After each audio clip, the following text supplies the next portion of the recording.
Очень понравилось. Когда ты меня встретила, ты сказала, что у меня зажато в груди, из-за этого у меня там много-много лет кашель. С утра, когда проснулся, я кашлял. Сюда приехал, я не знаю, что случилось, я перестал кашлять. А после того, как были практики, ну, помимо того, что теория очень классная, да, там она и заходит, и понятная, и классным языком донесена на примерах. Дима вообще бог примеров.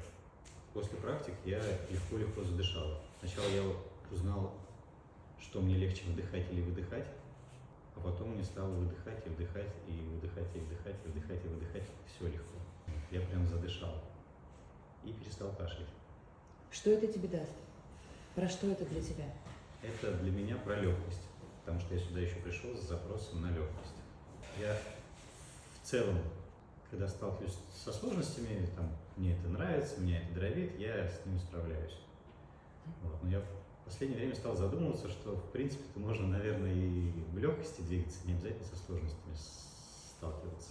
И я думаю, как раз вот то, что сегодня произошло, и то сознание, которое у меня в голове сейчас появилось, и практика на сложность. То есть могу я со сложностью жить? Ну да, могу. Ну, как бы сил хватает. Но нужно мне это? Вряд ли. Можно силы и на что-то другое инвестировать, не только на борьбу со сложностью. Всех тоже хочу поблагодарить, ребят, девчат. Действительно очень-очень душевно, клево, как будто миллион лет друг друга знаем. И мы Счастливы!